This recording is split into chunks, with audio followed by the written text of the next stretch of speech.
This is Partners in the Process, 'cause we're built better together.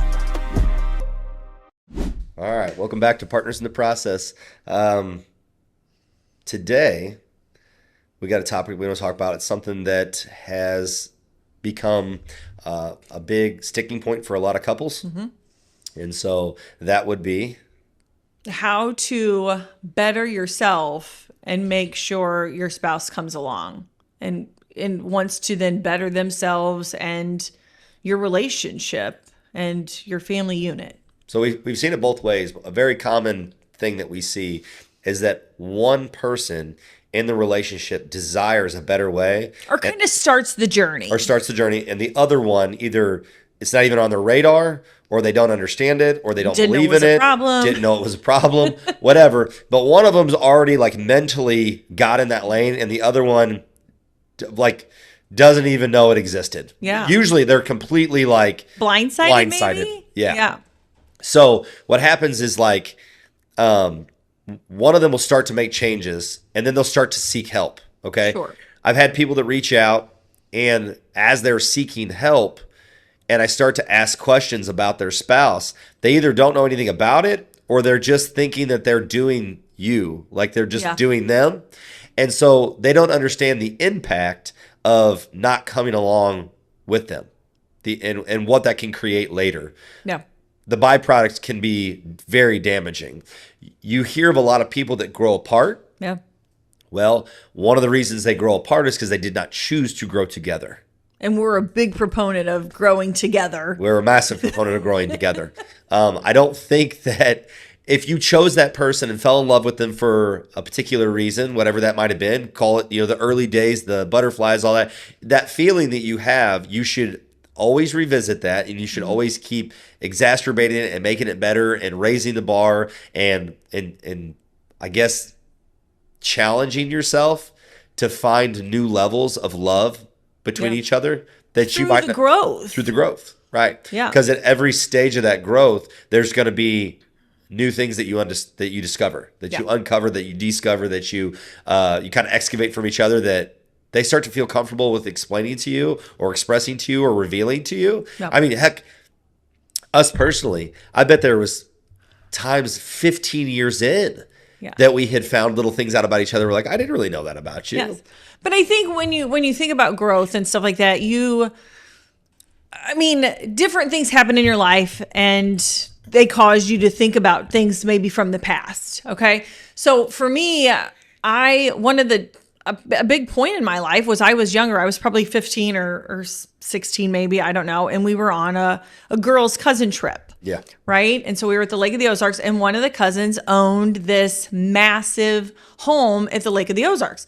Her and her husband, and I think now thinking back, I think also with maybe a couple other couples, but nevertheless. And so I remember standing out there on this huge balcony, listening to the waves come in and everything else, and looking at this, and they've got a home here, they've got a home, in town where we live, and they travel, and they're able to do all these things. And I remember thinking to myself, like, my family, we did small vacations, we did little things and stuff like that. But I remember thinking, I want this. How do you obtain something like this? You know what I mean? And so I thought, hopefully my spouse and I, we can do this together. But if not, I'm definitely going to do this on my own, because I just want these things in my life. You know what I mean? It's something I desire, definitely. And so fast forward, 20 years later, you and I are married, and we're starting this path and everything, and it's trying to decide, am I going to keep going to school? Am I going to pursue this? So financially we're a little more stable and we're able to have some of these things and do some of these things, or are we going to jump into business and try to do this on our own and make it? And ultimately that's what we decided to do. But now that we're at this place in our lives where we're able to do and travel and experience these things, and definitely buying things plays into it. But it's definitely not all about the money, because it is about the experiences and different things you can do with ourselves and with the children and stuff like that. But when you're looking at these things now and you're actually able to obtain some of these things, you feel like I'm making it, and it drives me to even want to do more and better and help other people and stuff like that. But in different situations that you and I have been able to be in, and rooms that we've been able to be in, and with different people, you definitely see like there is so much more out there, and it is okay to push yourself and try for these things. There's nothing wrong with that, even though sometimes we're told, it's not for you or it's not necessary. It's all in what you want. I love that people say a small mindset from somebody would say it's not necessary. Like, you don't need all that. What do you mean I don't need all that? I desire all that. Right. Like, you sat there seeing these things and you said, I want a lifestyle like this. Yeah. Why do I desire a lifestyle like this? Well, because it looks comfortable and it looks It's relaxing and it looks fun and it looks greater than maybe what I grew up with. Not to say that I had a bad upbringing, right? You're not saying that. You're just saying that I desire. Okay. But I think too, like, I didn't even know that was so that's the a seed. thing. There's a small percentage of people that exist that are able to work for an organization or somebody else to make enough money and become affluent enough to be able to afford those greater things. Right. But it's a very small percentage. We're talking high level executive.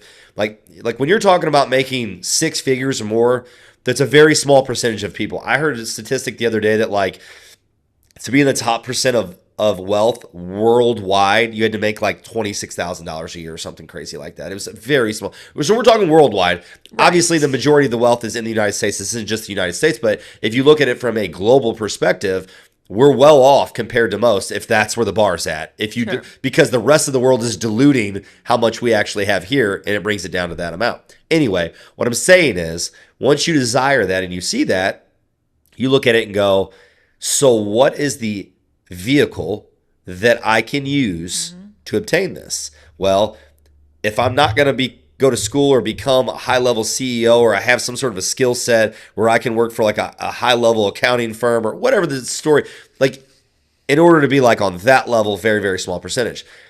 The vast majority of people that want to create that life for themselves do it through entrepreneurship. So they go to business for themselves with the idea that they'll make a lot of money. That's everybody. Like everybody I've ever heard of, they started business because they wanted to be their own boss and they wanted to make money. I will tell you that the further you get into business, you will find out that that should not be your focus. Right. The business is your focus, how good you are in that space, how positioned you are, your expertise, your skill set, how knowledgeable you are, where you have yourself positioned within that market. Those are the important things. The money will come when you give the value to the market for what you're worth. That's it. So when you shift your idea, part of that is this journey you just brought up. Right. Part of it is at some point in time, you start to question, if I want to grow, what do I need to do and to increase my valuable me and my partner though? Because I also know too, now at this time we have the trucking company, we're looking at the second branch of that. We've got the clinic and stuff like that, but it was also once your mind shift started to change to, I want to grow the trucking company. I want it to be more. I want it to be bigger. You want it to be physically. You're like, I want to get into better shape. I want to do these things for myself. My mind is shifting. Now I want to grow my mind. I'm reading more books. I'm educating myself. I'm putting myself around people who are educated and who have done this already.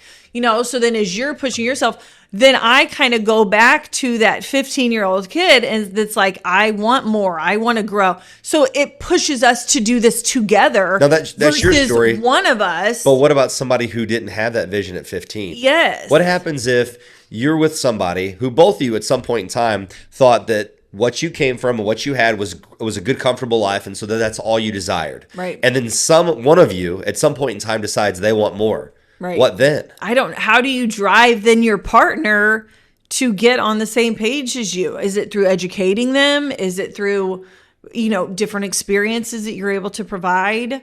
I feel there's a couple things that need to exist. For you desired it, you knew it existed, and you had the desire to want to go after it. Yeah. So first of all, when I say I'm going to create this man. I'm going to go either find him or create him. But I got to find somebody that has all the attributes and skill sets to be able to do that with. But no. So I was willing to do it myself. You understood that there was something more out there. Yes. You desired it, and you had the passion to pursue it. Okay. Now, do you have a humility to be taught? Absolutely. But a lot of people don't. But Yeah. those are important things. Yeah. Okay. So when it comes to your spouse, take for instance, when I started, I jumped headfirst in. And at first, I will say, have never historically been somebody that was very good at sticking with certain things long term. I've tried diet fads. I've tried like reading books or developing new skills, or even some of my early entrepreneurship. I did woodworking, was really passionate about it. I really loved it. And I thought I was really good at it, but I was good at it because the projects that I was working on were attached to a passion of mine, which at Yes. the time was herpetology. So I was really big into the study of reptiles. So I was building these enclosures. RLG Custom Enclosures is one of my first companies I ever started, back out of my garage when I was like, We were first married. yeah, I was like 18, 19 years. No, It's in our 20s. I started building those before that. I've got a Really? cage. Yeah, my dad actually had taught Well, me. but I mean, like for. But I started doing that in my 20s. Yeah, out of my garage. I'm sorry. So like 24, I guess Sure. it was. So, but anyway, I started that. I was passionate about that because I wanted to make more money, because I wanted this better life, right? Mind you, this experience that she had at a young age, I actually didn't know about this till many moons later. I mean, it was probably 10 years plus Yeah. before you ever actually told me that story. I had no clue. So that started like, and before that, we did wood. Remember that? Yeah. I had a whole wood cutting yes, business. Yes. So like it got good enough to where like, so, you know, people go out, find some woods, and they cut down trees, and then they chop the wood up and sell it to people for firewood season, right? Well, I actually, my entrepreneur mind, which didn't know existed, but it did, I actually went to a sawmill and would purchase all their cold lumber. So any trees they couldn't cut up for wood, I would purchase for pennies on the dollar for what it would be worth. So like, take for instance, I'll throw some numbers at you real quick. We'd sell a cord of wood, a cord by definition, look up the definition. I would sell a cord of wood for $120. And I would deliver anywhere within a 20-mile radius for free. If it was outside that 20-mile radius, I charged another $25. This is when, mind you, when I was quite a bit younger. I have to purchase chainsaws. I have to purchase splitting equipment, all this kind of stuff. I had to have a pickup truck and a trailer to haul this stuff. Okay, so there's some some expenses associated with that. But by the time you have to either use your own property, if you're lucky enough to have some, or find somebody else's property that allow you to come cut the wood, you then got to get in there, access it. You got to cut it all up, and then you got to keep going back to the source, finding another tree. There's cleanup. There's all this. So I thought, where could I go get wood that was already down and already stripped, and get it cheaper? Sure. So I went to these sawmills, and they're like, all this wood over here's got knots in it, or it's crooked, or it's not straight enough, like we can't cut boards out of it. So like I would buy a whole load of wood for like $400, but there would be like 15 cord of wood in this. Mind you, I sold a cord for $120. Okay, so all I had to do was bring my trailer in there. They loaded all this huge logs in 8-foot sections on my trailer. I would take it to our dump site. We would then pull it off with a tractor, and all we had to do is sit there and cut it up, split it, stack it back on a trailer, and go deliver it. We had a pile of gold just sitting there. Mm-hmm. We were able to turn the profitability.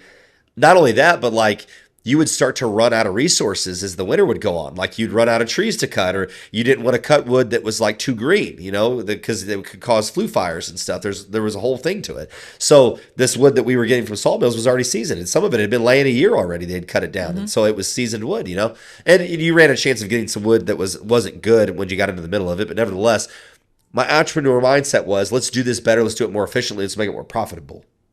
So we did that. Well, when I did the cages, I was building those all by hand. They were all spec. I started looking at CNC machines. What could I do like that were cookie cutter templates? And so I built some. I actually sold one to a guy in New Jersey. I had built the whole cage and then made it to where you could knock it up and drill it together, pre-drilled everything, built it, and filmed the whole thing, then broke it all back down and stacked it into like a 24 by 24 by 6-inch package and shipped it to this guy with the video on his email to him on how to put it back together. But I couldn't mass produce that. And then people started getting with companies with CNC machines and started mass producing these things. And basically they got to it quicker than I could. And, Yeah. and that whole enclosure business went through the roof, and I just got out of it, went on to the next thing. But as I started developing these skills and this desire, and then we had the opportunity to do the trucking and stuff, later on, then you go through life, so then you're coasting, right? And I'm sure we've all been through this season where things are going pretty good, they're doing decent. And so your idea of what you think life would be great is making money. Start making some money. Start buying some things, okay? And you get to a point in your life where you realize that like for anybody who's feeling this right now, you get to that point where you realize that this isn't it. Not that I don't want this, but this isn't. more. I need I want more. more. But more money isn't necessarily No. fulfilling that Yes, hole that I feel. right. What is it that I'm missing? That question is a very powerful question. When you get to that point and you hit that wall and you realize that you checked all these things off, like I had the exotic cars, I had the nice house, I had the beautiful wife, the beautiful family, I had all that. Why the heck was I happy? Like, why was I still not fulfilled? Why was it never enough? You know? And I'm looking in the mirror one day and I'm like, you're not happy with yourself. Right. You know what I mean? And that's a hard one because that's internal more than external. Right. But I would project that out. Like, what is it that's not making me happy? What is it that I haven't purchased or I haven't achieved? Or what is it that I'm not doing? But it wasn't that. It was that I wasn't happy here. Sure. Right? So I say all this and preference all this to say that once I decided that I was going to start that, and it starts out as just this thing that Bobby probably is not going to finish, 6 months in, I'm going strong and I'm moving. She's looking at me going, I don't want you to leave me behind. Some people don't have the luxury of their spouse saying that to them. Yeah. Some people just keep moving and they just leave their spouse behind. And I've seen this with women and I've seen it with men, both. They just cruise and they think the other one, well, if you're not coming, if you're not first, you're last, I'm right? Like Ricky growing, Bobby. you If you're not first, know? you're last. Yeah. So you're not going. But she asked me, she said, you're moving really quick. I don't want you to leave us behind. I said, well, this is what I'm doing. I mean, I never would leave you behind, but do you also want to do But it you with me? can outgrow your partner, I think. You I can do grow- think that's a You possibility. can grow one of two ways. Yeah. You can grow together or you can grow apart. Right. And together doesn't always mean you're doing this. Sometimes it means you're doing this. Right. Okay. I heard And we are competitive enough too that it's kind of fun that we do go back and forth. I heard Matthew Yeah. McConaughey say something in an interview one time. They asked him what was one of the most valuable lessons that he knew in a relationship. And he said that sometimes one of you's walking and one of you's running. Sure. And he said that it's important that the one that's running make sure that they're bringing the one that's walking along. Okay? Because sometimes you can outrun them. You know, you can leave them behind. So if in a quality relationship that you're trying to build, it's important that as you're running, you're looking back and taking a break to help that person along come with you. Right. What you'll find is, this is what we found, is that as she picked up her pace, she was having to reach back and grab me at times. She was pulling me. Yeah. And so, and when I say pull, I just mean that is that you're taking each other along. That got misconstrued one turns. time as that you were dragging the other person Like an against their anchor. will, like an anchor. It's not that. It's just that you're providing that support. But if your You spouse do this in partnerships too. Yes. In partnerships, sometimes your partner doesn't show up in the business like you are that day. We talk about the 50-50 rule, being in it together 100% just means sometimes it's 80-20 or 70-30 or 99-1. But it's just that you're in this together. So but in the same instance, like I wouldn't want to hold you back though either. I mean, what fair is that? Yeah. That's not fair to you or your growth. So something that we were huge proponents of is why we started developing the Limitless Vitality Group is that we understood that the Built Better Together model was such Truly a more that. profound model. And we meet so many couples all over the internet, all over the world. I mean, we've got affiliations with some stuff coming up with some people out of Florida that's going to be massive. I mean, these people are doing huge things. They're doing great things. They're really, really, really good people, genuine, beautiful people. And what we're going to bring to the world as a whole is incredible. And so it's like these couples that exist all over the place that have these very common struggles, you start to see the patterns, but you also start to see what the pattern disrupts can be. And when you start to implement them and they start to work and you replicate it over and over and over again, you're like, hold on a second. The pattern isn't only in the bad behavior, the pattern's also in what you can do to change it. There's also a good pattern here, okay? The real true problem is is in our situation, I desired to move and wanted more. She did too. And we both did, and we both push. Right. Sometimes one wants it and the other one is perfectly fine with what they got. And that poses a whole nother problem, a whole nother issue, a whole nother conversation, and some really hard truth. I feel like if you're in a committed relationship with somebody and you took those vows and you are in love with that person, that even if you didn't necessarily at first desire for that growth, you would still give it a shot because you knew it was important to the other person. That's what I'm saying. So why Yeah. not? Right? Mm-hmm. And through that, very well may find that you didn't know this existed and you like it as well. Right. And I'm talking about growth on all levels. We grow not just physically and mentally, but emotionally. You know, we're constantly excavating each other Right. for ideas and emotional insecurities and confidence and you name it. We're constantly in there like, what do you think about this? Or what are your views on this? Or I heard this statement the other day and I felt this about it, but like, what do you feel about it? Just to kind of see where we click or where we line up.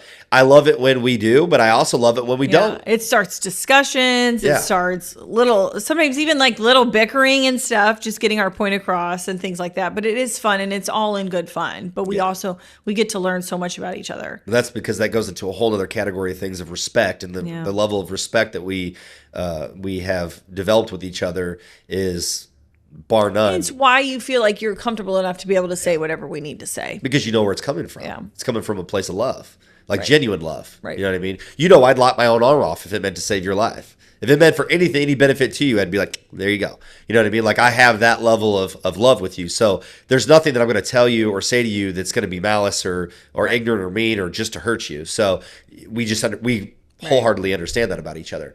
Those deep type of level conversations that you have with people are what helps fuel this growth. It's what helps. And so we do work with couples on growing and their mindset and different things like that to decide what's the best for their relationship and how they can move forward. So how does this all play into your business, right? So like, what is it about relationship building, Bobby and Shelly? What is it about relationship building that plays so intricately into your business? Well, I'll ask the same question back to you. You tell me what having a crappy relationship does to your business.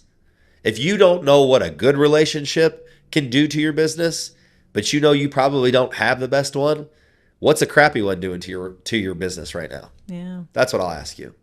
It's probably causing you to not show up 100% for yourself or for your employees or for your clients. You might have a business model that's a pretty good business model. And so it gets by a certain level of profitability, or hell, it actually might get by really, really well. Because on the business side, you might be polished. But all of that because you didn't know how to integrate it into your relationship. So at home, you're actually like a shadow of what you could be. Would you desire to have both fulfilled? Would you desire to take the level of what you've achieved in your business, bring that back into your life? And watch me show you how by doing that, it pours tenfold back into your They're business. both running about 100%. Yeah. 110 sometimes. Okay. But I can tell you, the one running great, if we had a wonderful business, if we had a great relationship and we had a crappy business, what would be the point? Right. Like we just created a job and a headache for ourselves. We just go work for somebody else. Okay. If you're focusing on this business, which is your baby, and you're sacrificing your relationship, all of them, with yourself, with your spouse, with everything, then you're still failing to launch. You're not fulfilled. And you will find yourself in that same place that I did where you're going. And here's the funny thing. I loved her. She loved me. And we actually had a very good relationship. It wasn't 110% though. I would say at best it was about 75, which is a hell of a lot better than most. But it wasn't 110% like it could be. Okay. So my relationship that I was lacking in was with myself. And so I had to do some exploring and some truth seeking and figure out like what those things about me that were ticking, that were causing, because what I was seeing in the mirror was a byproduct of what I was avoiding. Because once you're secure in yourself and in your choices and stuff like that, it pours out into everything. But once we started to develop ourselves, our mindset, our relationship even deeper to kind of capture that extra 25 to 35% that we have, we started to see that pour back into the businesses.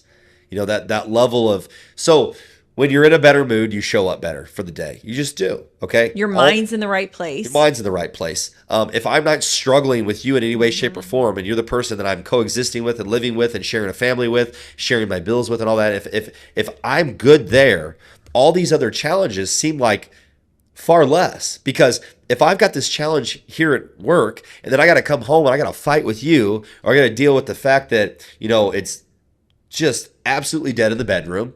Yeah, or intimacy is a huge it's a huge factor. thing because the connection. I was going to bring that up. Yeah, huge. So it's dead there. We have no emotional connection whatsoever. We have no challenging conversations with each other. Like, we don't sit here and ask what each other's vision and life goals are, or what. Like, how many conversations have you ever had where you sat down and you're like, so what are you doing today? Oh, I got this going on, this at work, this here, the kids got this. Okay. What do we got going on this weekend? Oh, the kids got a soccer game. But you can't we got just look for the we got weekend. this. Yeah. Oh, it's what most people do. They look for the weekend. Yeah. And so, most I people got a hot date tonight. I'm going to. Yeah, that's what we do. Little We just spice. it's a Wednesday, and she's like, you know what, Friday, what do we got going on? And we'll look at the calendars, and I'm like, Friday after X amount of time, we're actually pretty open. Okay, guess what? I'm gonna call and make a dinner reservation, and then after that, we're gonna go over here to this Movies, massages. movie. We went to musical events that were happening, different stuff that was going on, and I'm gonna book these Yes. tickets, and we're gonna go do that. Circus is in town. The kids love the circus. And I'm like, I never, not the circus, the fair. Well, no, but there is a circus. Oh, is it circus too? Yeah, the fair. It's fair season. Yeah, So we it's go fair to all season, these yeah. fairs. I hate the fair. I absolutely hate the fair. But my kids love it. So I go They for do. them. And I put a smile on. yes. And I play the They do have games. fun. And I ride the rides because they But love if- it. if And I love them life being happy. Isn't fun. Oh, what a drag. But What a what I- drag you are. What a drag your personality is. It drags into your business. Nothing is. But I'm telling you, like, going well. if any aspect of this, any little shred of it rings a bell, start asking yourself those questions. Yeah. And reach out And to there us. is help. There is help. There is help. And we're one of many. There's many people. Find the Yes, people yes, that yes, you click Work with. with. But if any of this sounds familiar, if any of it even sounds remotely like, oh yeah, like I kind of feel like that's going on, and one of you might feel that way. It's not going to be like an epiphany usually between the two of you. You're not both going to be sitting there and having this aha moment. Like, oh, we both have felt that. It's going to be like one of you's on it, and you don't know how to have the conversation with the other one. But what I would tell you is sometimes a lot of times that other person actually desires that challenge. Part of the reason that they are where they're at is because you haven't been challenging them. Yeah. Because I haven't mean, we definitely still have those butterflies and those moments and everything, just like we did back 23 years ago. It But- still can be that way. We're very intentional about it. Yeah. Like, we're very intentional about what we pour into each other in the time. And like, I was talking to somebody the other day, and I told them, we were talking about motivating forces. And the funny thing is, like, some people's motivating force to doing things for the other is to avoid the nagging or the pain of what they have to hear if they just didn't do it. What if I told you it's far more productive to want to do that for the other person because you want them to be happy? Like, I do things for her, not because I don't want her to be upset or I do them for her because I love seeing her happy. I buy things for her because I love seeing her light up when she gets those gifts. Or I just thought of you. Like I just thought of just you. saw this and I thought of you. Or like I do things intentionally to make her life a little bit easier in certain aspects of our daily life because I know she will appreciate that. And I desire to be appreciated. And if That's I another thing. appreciate it, you're gonna appreciate it. And how it everybody, works. I mean, it just and vice versa. So appreciation, not going to get into it today. We'll get into it another time. Probably one of the biggest motivating factors and overlooked things in relationships. Yeah. Relationships with your employees, relationships with your spouse, relationships in your business, relationships with yourself. There's all different kinds of forms of respect and appreciation that it's not always just thank you. Yeah. Okay. So, but anyway, that's for another time. But if there's any of this that sounds like you desire it, or it sounds familiar, or it sounds like a pain point that you've dealt with, I want you to understand that we understand what that's like. We understand what it is to go through that. And we how to motivate each other. Yeah, we understand how to motivate each other. We understand how to develop the disciplines for that to become a second nature. You know, we understand how I know what makes her tick. I understood that it was not going to be easy to get her to change some of her thought processes on the way that she functioned. She is a creature of habit. She just is. Always been that way. Nothing wrong with it. It served us very well for many years in a lot of aspects of our life because things didn't get missed. Things were on point. We were on time, yada, yada, yada. Like everything fired off like it was supposed to. But that lack of spontaneity sometimes and that monotonous and all that, that gets freaking boring. Right. And that's where you find yourself like, In a rut, a somewhat. huge rut. And if you find yourself in an intimacy loop, as I call it, it's from obligation, not from desire. Those are two different things. We're in the bed. It's in the evening. We got some time. It's been about a week. Probably ought to knock one out. Who the hell wants to do that? Sweet. But you know what? I've heard that story more times than I can count. Yeah. Oh, sweet. And that's usually the guy like, oh, get lucky. I don't get lucky.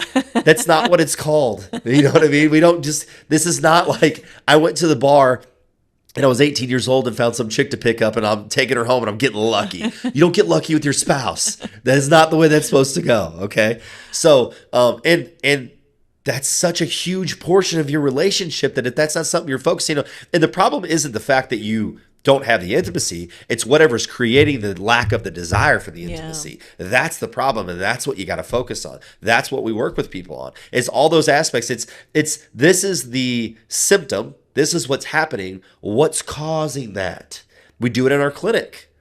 I do it in my trucking company. You know, this customer is dissatisfied through customer surveys 35% of the time. Why are they dissatisfied? Well, they're dissatisfied 35% of the time because their product is always shipped out late because the transit time it takes for them to get me the raw product is exacerbated by X amount of time over like they have all these KPIs they track. Great. Let's keep going back down that rabbit hole. Okay, basically it boils all the way back down to your transportation company sucks. You don't get your stuff on time. And so you don't get your stuff on time. So you don't get your product out. And so your customer's unhappy. And so you're unhappy 35% of the time. Okay, so rather than messing around with all this up here and trying to figure out how to make your client happy, what if we went all the way back to the source and we just shortened your transit times and made them like, if I just fixed that, how would the rest of the flow of that business go? It would all just start to fix itself. Well, that's what happens in relationships. We go all the way back to the root cause.